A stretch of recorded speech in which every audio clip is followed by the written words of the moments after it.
그만큼 망막은 굉장히 중요한 기관이라서 꼭 필요한 경우에만 이런 수술을 권유를 하게 되는 거니까. 안녕하세요. SNU 청안과 박영주 원장입니다. 왜 망막 수술을 유리체 절제술이라고 부를까요? 눈은 물로 차 있는 동그란 구와 같은 형태라고 생각하시면 됩니다. 우리가 눈알이라고 부르죠.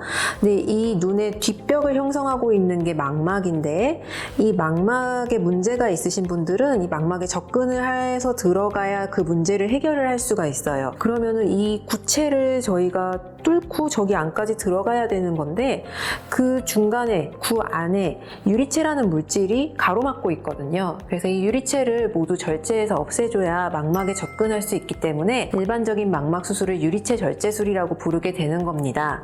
일단 뒷벽으로 접근을 하기 위해서 흰자 부분에 구멍을 3개 뚫습니다. 구멍 하나하나마다 도구를 넣는데, 기본적인 인퓨전 호스, 불을 비추는 일루미네이터, 그리고 실제로 작업을 수행하는 오큐텀, 이렇게 3개의 도구를 흰자의 작은 구멍을 통해서 접근시킨 채로 수술을 시작을 하게 되지요. 수술 시간은 보통 짧게는, 아주 짧은 건 20분 걸릴 수도 있지만 이제 보통 30분에서 1시간 정도 걸린다고 생각하시면 되시고요. 굉장히 작은 구멍을 뚫은 경우에는 봉합 없이 그냥 나오기도 하고, 큰 구멍을 뚫어야 됐을 경우에는, 혹은 눈에서 물이 좀 새거나 할 수 있는 경우에는 그 자리에 가느다란 실로 꼬매놓고 물이 새지 않게끔 봉합을 해놓고 나오게 됩니다. 그리고 또 망막 수술에 있어서 특이한 점은, 수술 중에 눈 속에 가스나 공기나 기름을 넣을 수 있다는 거예요. 특히나 망막 박리 같은 수술에 있어서 떨어져서 펄럭거리고 있는 상태에서 수술을 해놓고 뭔가를 채우지 않고 나오면 그 망막이 도로 떨어질 수가 있으세요. 그래서 망막이 붙은 채로 잘 유지가 되게 하기 위해서 눈 안에 고만한 부피의 공기 혹은 가스를 넣어드리게 되는 거고요. 그 안에서 이제 기체는 점점 저절로 사라집니다. 그래서 짧게는 3일 정도에서 길게는 6주까지도 눈 안에 기체가 있는 상태에서 생활하셔야 되는 경우가 있고요. 기체가 있을 때는 이제 하늘을 보시면 절대 안 됩니다. 하늘을 보면 공기가 이제 앞으로 좀 나오면서 안압을 올릴 수가 있기 때문인데요. 그리고 이제 비행기를 타시면 안 되고 고산지대에 올라가셔도 안 됩니다. 왜냐하면 어떤 저기압 상황에 놓이면 눈 속에 있는 기체는 많이 팽창할 수가 있거든요. 그럼 굉장히 눈이 아프겠죠?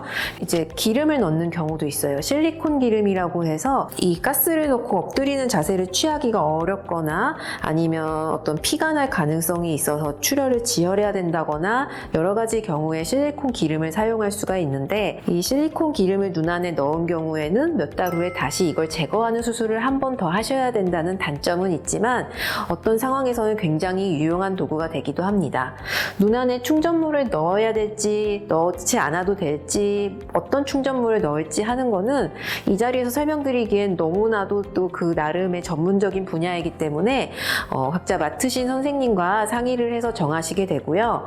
저희 수술하는 사람도 이 수술장에서 맞닥뜨리는 이 망막의 여러 가지 상황에 따라 처음에는 이런 걸 넣을 거라고 계획을 안 했는데도 넣는 게 환자분께 필요하겠구나 라고 생각해서 눈에 뭔가를 넣고 나와서 환자분께 엎드리는 자세를 취해야 됩니다. 이런 얘기를 해야 될 때가 있어요. 이런 수술을 하고 나서 정기적으로 잘 체크를 하러 오셔야 돼요. 유리체 절제술의 경우에는 눈에 감염이 되거나 아니면 눈 뒤쪽에 갑자기 막이 확 생기는 부작용이, 합병증? 이 생길 수가 있거든요. 유리체 절제술을 하고 나서는 의사가 말씀드리는 그 다음 내원 날짜가 있어요. 그 날짜에 꼭 오셔야 되고, 어떤 식으로든 병원에 오시는 걸 중간에 끊거나 자의로 오지 않거나 하시면 이제 큰일이 날 수가 있다는 거 꼭 알고 계셨으면 좋겠고요. 라식, 라섹, 백내장은 모두 했을 때 환자분들이 크게 만족하기 쉬운 수술이세요. 그렇지만 망막 수술은 환자분들이 이제 회복하는데 오래 걸리고, 회복하더라도 물체가 좀 휘어 보이는 그런 증상이 남는 경우가 많고, 불편을 느끼시는 경우가 많은 그런 수술이에요. 그만큼 망막은 굉장히 중요한 기관이라서 꼭 필요한 경우에만 이런 수술을 권유를 하게 되는 거니까, 의사가 필요하다고 할 때는 그 필요성과 가능한 합병증에 대해서 충분히 들어보시고 상상해 보시고 판단해 보시고, 일단 판단하셨으면 의료진의 그런 안내를 잘 따라주시고 하시면 되겠습니다. 당신의 소중한 눈 최고에게 맡기세요. 이상 SNU 청안과 박영주 원장이었습니다.